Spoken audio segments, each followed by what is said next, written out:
Student welcome to exam update. तो railway group D 12 अगस्त second shift के science के जितने क्वेश्चन थे वो मैं यहाँ पे लेके आ गया हूँ।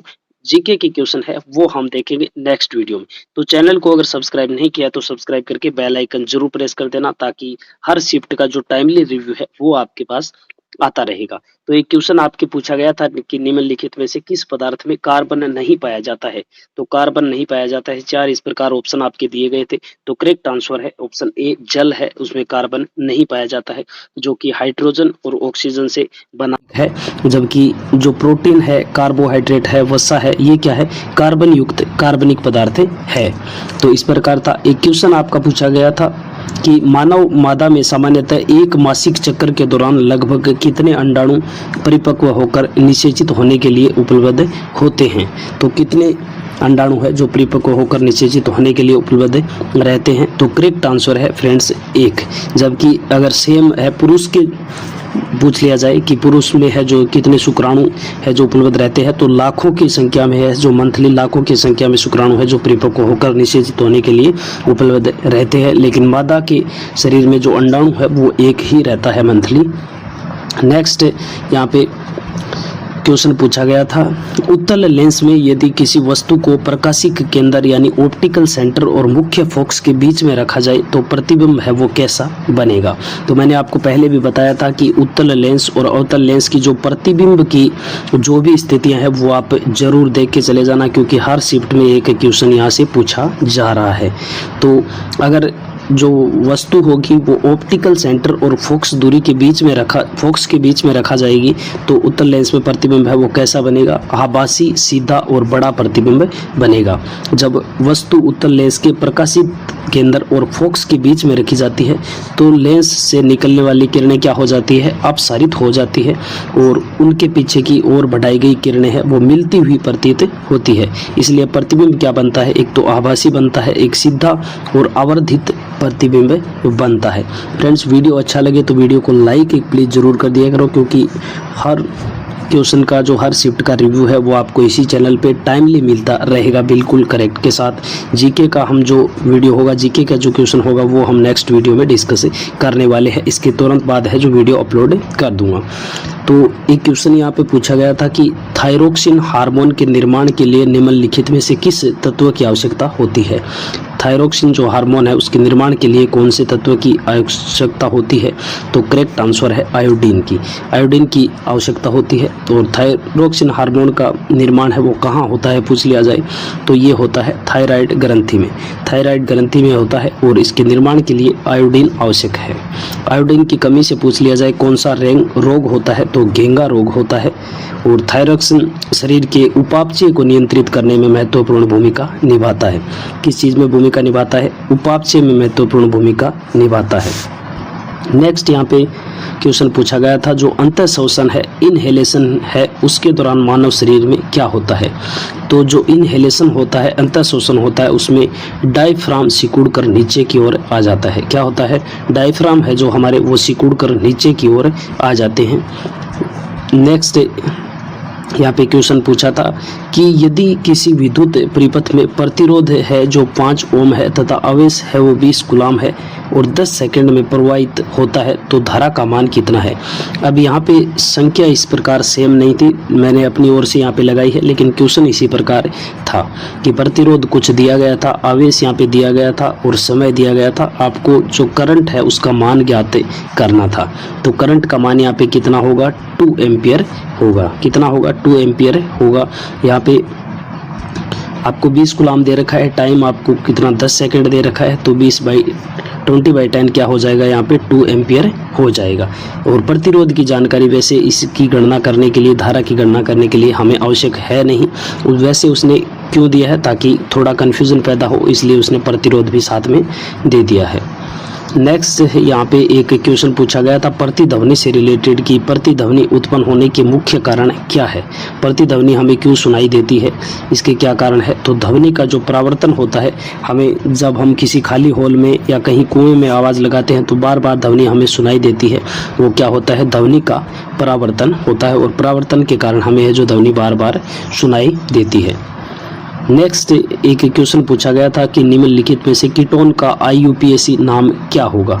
कीटोन का IUPAC नाम यहाँ पे पूछा गया था, सॉरी यहाँ पे कीटोन दिया नहीं गया था, यहाँ पे ऐसे करके है जो सूत्र दिया गया था और इसका IUPAC नाम यहाँ पे पूछा गया था। तो करेक्ट आंसर है वो है प्रोपेनॉल। प्रोपेनॉल है, प्रोपेनॉल IUPAC नाम इसका क्या है, प्रोपेनॉल है। CH3COCH3 इसका IUPAC नाम क्या है, इस प्रकार यहाँ पे क्वेश्चन पूछा गया था।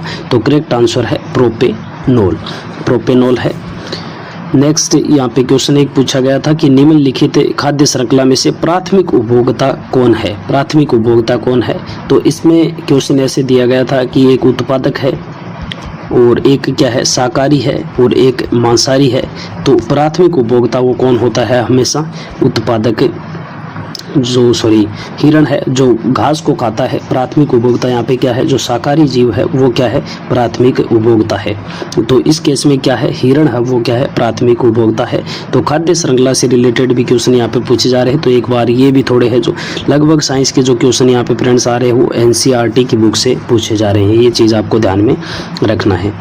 तो जो जीव सीधे उत्पादक को खाते हैं उन्हें हम क्या कहते हैं, प्राथमिक उपभोक्ता कहते हैं। और यहाँ हिरण है जो घास को खाता है, इसलिए हिरण क्या है, प्राथमिक उपभोक्ता है। और शेर है वो क्या है, द्वितीय उपभोक्ता की भूमिका में है। एक क्वेश्चन यहाँ पे पूछा गया था, निम्नलिखित में से कौन सा कथन भौतिक एवं रासायनिक परिवर्तन के संबंध में सही है। यानी भौतिक परिवर्तन और रासायनिक परिवर्तन के संबंध में कौन सा कथन है वो सही है। तो भौतिक परिवर्तन हमेशा नया पदार्थ बनाता है, रासायनिक परिवर्तन में नया पदार्थ नहीं बनता है। भौतिक परिवर्तन में पदार्थ के रासायनिक गुण सामान्यतः अपरिवर्तित रहते हैं, दोनों परिवर्तनों में हमेशा नए पदार्थ बनते हैं। तो करेक्ट आंसर है फ्रेंड्स यहाँ पे कि भौतिक परिवर्तन में पदार्थ के जो रासायनिक गुण है वो सामान्यतः अपरिवर्तित रहते हैं, क्योंकि उसमें रासायनिक रूप से कोई परिवर्तन नहीं होता है, सिर्फ भौतिक रूप से परिवर्तन होता है। तो करेक्ट आंसर है कि भौतिक परिवर्तन में पदार्थ के जो रासायनिक गुण है वो सामान्यतः क्या रहते हैं, अपरिवर्तित रहते हैं, उनमें कोई परिवर्तन नहीं होता है। उदाहरण के लिए जैसे बर्फ का पिघलना एक क्या है, भौतिक परिवर्तन है, और लोहे पर जंग लगना क्या है, एक रासायनिक परिवर्तन है। यानी बर्फ अगर पिघलेगी तो उसका भौतिक परिवर्तन जरूर होगा, लेकिन वो पानी है, पानी से बनी है और पानी ही रहेगा। लेकिन लोहे पे जंग लग गया तो वो क्या हो गया, एक रासायनिक परिवर्तन हो गया।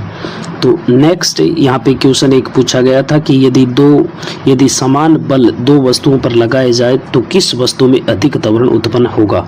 जो अधिक द्रव्यमान वाली वस्तु में, या कम द्रव्यमान वाली वस्तु में, या किसी में भी नहीं, या दोनों में समान। तो अगर एक समान बल हम लगाते हैं तो जिस वस्तु का कम द्रव्यमान होगा उसका त्वरण क्या होगा, अधिक होगा। यानी एक समान बल है, एक भारी वस्तु है और एक अगर हल्की वस्तु है, तो त्वरण किस में ज़्यादा होगा, जो कम द्रव्यमान वाली वस्तु होगी उसमें त्वरण ज़्यादा होगा। न्यूटन की गति का जो दूसरा नियम है F बराबर ma, इससे सिंपल सा क्वेश्चन यहाँ पे पूछा गया था।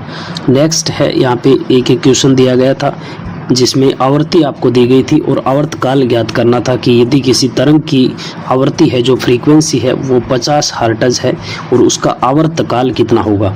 आवर्त काल पूछा गया था। तो आवर्त काल निकालने के लिए सिंपली है टाइम बराबर 1/f कर सकते हो आप। यहाँ पे f आपको 50 हर्ट्ज दे रखा था, तो 1/50 करेंगे। 1/50 करेंगे तो कितना आ जाएगा, यहाँ पे 0.02 सेकेंड आवर्तकाल आ जाएगा। तो इस प्रकार यहाँ पे ये क्वेश्चन था।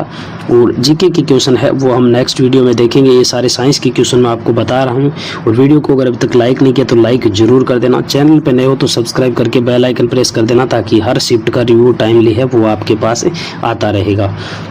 तो एक क्वेश्चन यहाँ पे पूछा गया था कि निम्नलिखित में से समांगी मिश्रण का उदाहरण कौन सा है। समांगी मिश्रण का उदाहरण कौन सा है, रेत और पानी, तेल और पानी, नमक का घोल, मिट्टी और पानी। तो करेक्ट आंसर है फ्रेंड्स, नमक का जो घोल है वो क्या है, समांगी मिश्रण का उदाहरण है। यानी जब मिश्रण में सभी घटक समान रूप से वितरित हो और मिश्रण का संगठन हर स्थान पर समान हो तो उसे हम क्या कहते हैं, समांगी मिश्रण कहते हैं। यानी नमक का घोल आप देखोगे तो यहाँ पे भी नमक सेम है, यहाँ पे भी सेम है, तो ये क्या है, एक समांगी मिश्रण है। जबकि रेत और पानी यहाँ पे देखेंगे तो यहाँ पे रेत ज़्यादा होगी, यहाँ पे कम होगी, तो ये क्या है, एक समांगी मिश्रण नहीं है। इसी प्रकार जिसमें क्या है, समान रूप से जो घटक है वो समान रूप से वितरित हो उसको हम क्या कहते हैं, समांगी मिश्रण कहते हैं। नेक्स्ट यहाँ पे क्वेश्चन पूछा गया था, मैग्नीशियम कि किसी अम्ल के साथ अभिक्रिया कराने पर सामान्यतः क्या बनता है। अगर जो मैग्नीशियम है उसकी हम किसी अम्ल के साथ अभिक्रिया करवाते हैं तो क्या बनता है, तो ये बनता है लवण और हाइड्रोजन गैस। लवण और हाइड्रोजन गैस बनता है। जैसे मैग्नीशियम है उसकी हम हाइड्रोक्लोरिक अम्ल के साथ अगर अभिक्रिया कराते हैं तो क्या बनेगा, ये मैग्नीशियम क्लोराइड और हाइड्रोजन गैस है वो बनती है। नेक्स्ट यहाँ पे क्वेश्चन एक पूछा गया था कि सोडियम क्लोराइड है जो NaCl है वो सामान्य तापमान पर ठोस अवस्था में क्यों पाया जाता है। सोडियम क्लोराइड सामान्य तापमान पर ठोस अवस्था में क्यों पाया जाता है, तो करेक्ट आंसर है इसमें मजबूत आयनिक आकर्षण बल होता है। सोडियम क्लोराइड में क्या होता है, मजबूत आयनिक आकर्षण बल होता है और इसी कारण ये सामान्यतः ठोस अवस्था में पाया जाता है। तो इस प्रकार साइंस के सारे क्वेश्चन मैंने देख लिए हैं। जो जीके के क्वेश्चन है वो नेक्स्ट वीडियो आपको तुरंत ही अभी मिल जाएगा, तो चैनल को सब्सक्राइब करके बेल आइकन जरूर ऑन रखना।